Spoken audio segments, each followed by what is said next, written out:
শুভ সকাল বন্ধুরা। দেখুন, মিসলেনিয়াস পরীক্ষার আর মাত্র কদিন বাকি আছে। শেষ মুহূর্তে আপনারা যেরকম জেনারেল স্টাডিজের পোর্শনটা দেখছেন, একই রকমভাবে কিন্তু অঙ্কের অংশটা দেখতেও ভুলবেন না।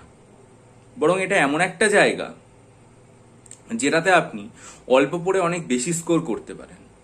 বা বলা যায়, এই যে অ্যারিথমেটিকের অংশটা রয়েছে, সেখানে 25টা অঙ্ক থাকবে এবং আপনার 50 নম্বর। তার জন্য আপনি আপ্রাণ চেষ্টা করবেন যাতে 40-45 এখানে স্কোর আপনি করে ফেলতে পারেন। আপনার এই জায়গাটাতে যদি আপনি 40ও পেয়ে যান 50-এর মধ্যে, তাহলেও আপনি ভেবে দেখুন যে টোটাল আপনার যদি 120 নম্বর আপনাকে পেতে হয়, 1/3 আপনি কিন্তু এর মধ্যে এগিয়ে থাকলেন। কারণ জিএস এর ক্ষেত্রে আপনাকে যে পরিমাণ পড়তে হয় তার থেকে আপনাকে নম্বর স্কোর করতে অনেক বেশি পরিশ্রম করতে হয়েছে। কিন্তু অঙ্কের যে জায়গাটা, সেই জায়গাটাতে কিন্তু আপনার অপেক্ষাকৃত কম পরিশ্রমে বেশি নম্বর তোলা যায়। তাই একেবারে শেষ মুহূর্তে আপনি একটা কাজ করতে পারেন, যে একটা দিন অঙ্কের জন্য পুরোপুরি দিয়ে দিন। ধরে নিলাম যে আপনি একদিনে 8 ঘন্টা পড়াশোনা করছেন। অনেকে একটা কথা আমাকে বারবার জিজ্ঞাসা করে থাকেন যে কিছু সাজেশন বা কোন চ্যাপ্টার। আমি যখন সবসময় বলি যে আপনারা সমস্ত চ্যাপ্টার দেখবেন, কারণ আমি আপনাদের সামনে একটা উদাহরণ রাখছি, সেটা হচ্ছে 2019-এর প্রিলিমিনারির প্রশ্নপত্রটা যদি দেখি, তাহলে দেখুন আপনাদের সামনে ট্রেন, গতিবেগ, লাভ ক্ষতির অঙ্ক, জিনিসের দাম বাড়ছে কমছে একটা ডেপ্রিসিয়েশনের অঙ্ক, তারপরে হচ্ছে নৌকোর গতিবেগ অর্থাৎ বেগ এবং নদী এবং স্রোতের যে অঙ্ক, তারপরে কাজ করার যে দক্ষতা সেটার অঙ্ক, তারপরে সরল সুদের অঙ্ক, জিনিসপত্রের দাম বাড়ছে তার কমছে সেটা অর্থাৎ একটা পার্সেন্টেজের অঙ্ক, নাম্বার সিস্টেমের অঙ্ক, তারপরে সিম্পলিফিকেশনের অঙ্ক, চক্রবৃদ্ধি সুদের অঙ্ক, তারপরে হচ্ছে একজন ছাত্র একটা নাম্বার পেয়েছে সেটা ভুল হয়েছে অর্থাৎ তার নাম্বারটা পরিবর্তিত হতো, এই যে একটা মানে সিম্পল ম্যাথামেটিক্যাল প্রবলেমের অঙ্ক, পার্টনারশিপের যে অঙ্ক, তারপরে হচ্ছে রেশিও প্রপোর্শনের অঙ্ক, আয়তক্ষেত্র অর্থাৎ দ্বিমাত্রিক তল যেগুলো সেগুলোর যে পরিমিতি সেই জায়গাটা, ট্রেনের অঙ্ক, তারপরে হচ্ছে পার্সেন্টেজের অঙ্ক, তারপরে হচ্ছে সিম্পলিফিকেশনের অঙ্ক, লসাগু গসাগুর অঙ্ক, ক্রয় মূল্য অর্থাৎ যে লাভ ক্ষতির অঙ্ক সেই জায়গাটা, পার্সেন্টেজের অঙ্ক, আবার অ্যাভারেজের অঙ্ক, পপুলেশনের অঙ্ক, তারপরে ক্রিকেটারদের যে রানে সেটাও অবশ্য ইয়ের মধ্যেই পড়ে, পার্সেন্টেজের মধ্যেই পড়ে।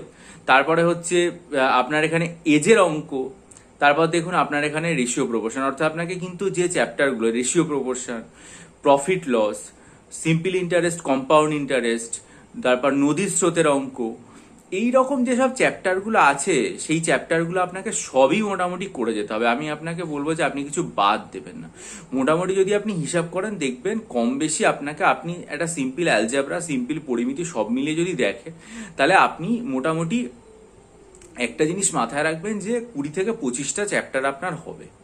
আপনি তো এতদিন সব অঙ্ক করেছেন, প্রচুর দেখেছেন। আমি প্রশ্নপত্র দেখে যেটা বুঝলাম যে অঙ্ক কোশ্চেন কঠিন একদমই হয় না, একদম সাধারণ অঙ্ক দেওয়া হয়, কিন্তু আপনাকে মাথা ঠান্ডা করে অল্প সময়ের মধ্যে করতে হবে, এটা হচ্ছে একটা বড় ব্যাপার। আপনি যেটা করুন, ধরা যাক আপনি আজকে 8 ঘন্টা করে পড়বেন, তাই তো? তাহলে আপনি যেটা করুন, এক এক ঘন্টায় আপনি 3টে করে চ্যাপ্টার বরাদ্দ করুন। মানে একটা চ্যাপ্টারের জন্য আপনার নির্ধারিত সময় কতটা দেয়া হলো? 20 মিনিট সময় আপনার দেয়া হলো। এই 20 মিনিটের মধ্যে প্রথম 5 মিনিট আপনি কিসের জন্য রাখুন? প্রথম 5 মিনিট আপনি রাখুন সেই চ্যাপ্টার ওরিয়েন্টেড যে সমস্ত ফর্মুলাগুলো আপনি শিখেছেন। কারণ অনেক মানুষই আছে অনেক ফর্মুলা অ্যাপ্লাই করে, শর্ট ট্রিক অ্যাপ্লাই করে অঙ্ক করে। আপনি প্রথম 5 মিনিটে সেই যে শর্ট ট্রিকগুলো আছে বা ফর্মুলা আছে সেগুলো দেখে নিন। আর পরবর্তী 15 মিনিটে চেষ্টা করুন ওই চ্যাপ্টার থেকে অন্তত যেগুলো একটু আপনার কঠিন লেগেছে সেরকম 10টা অঙ্ক দেখে যাওয়ার। এইভাবে আপনি প্রত্যেকটা চ্যাপ্টার থেকে, আমি তো বলছি আপনার 20 থেকে 25টা চ্যাপ্টারের বেশি হবে না। পাটিগণিত, বীজগণিত, পরিমিতি সব মিলিয়ে আপনার 20-25টা চ্যাপ্টারের বেশি হবে না। কিন্তু আপনি একটা চ্যাপ্টারও বাদ দেবেন না, কারণ কোন চ্যাপ্টার থেকে অঙ্ক আসবে সেটা কিন্তু বলা যায় না। হতেই পারে যে আগের 2 বছর কোনো একটা চ্যাপ্টার থেকে অঙ্ক আসেনি, এবার যে সেই চ্যাপ্টারটা থেকে আসবে না বলা যায় না, কারণ সেটাও মাধ্যমিক লেভেলের অঙ্ক।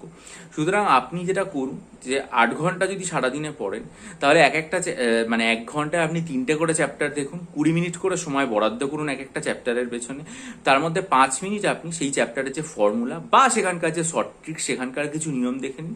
বাকি 15 মিনিটে চেষ্টা করুন 10টা অঙ্ক একবার জাস্ট দেখে নেওয়ার, যেগুলো আপনার ওই চ্যাপ্টার থেকে কঠিন বলে মনে হয়েছে।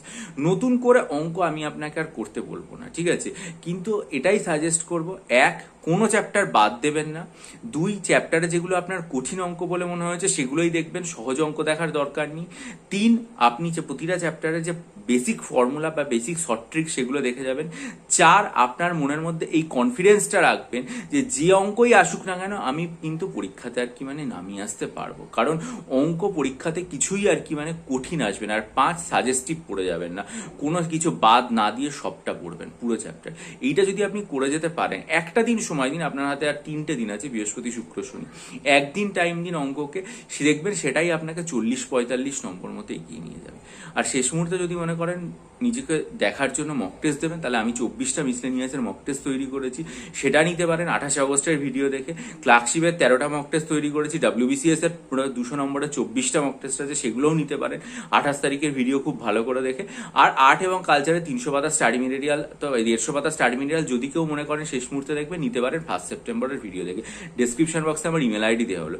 ভিডিওটা লাইক করে বন্ধুদের মাঝে ছড়িয়ে দিন এবং অবশ্যই চ্যানেলটা সাবস্ক্রাইব করে নিন, কারণ পরীক্ষাটা হয়ে গেলে আমি চেষ্টা করব প্রশ্নপত্রটা পেলে আপনাদের সাথে একদম বিশ্লেষণ করে, যেভাবে WBCS এর সময় বা WBCS প্রিলিমস মেন্সের সময় আলোচনা করেছিলাম, এটাও একদম বিস্তারিতভাবে আপনাদের সাথে ভালোভাবে আলোচনা করে দেবো। সেটা যাতে সঠিকভাবে জানতে পারেন, তার জন্য চ্যানেলটা সাবস্ক্রাইব করুন, বেল আইকন প্রেস করুন এবং আপনাদের মূল্যবান মতামত দিয়ে আমাকে ঋদ্ধ করুন। ভালো থাকুন, বিজয়ী হন, সফল হন।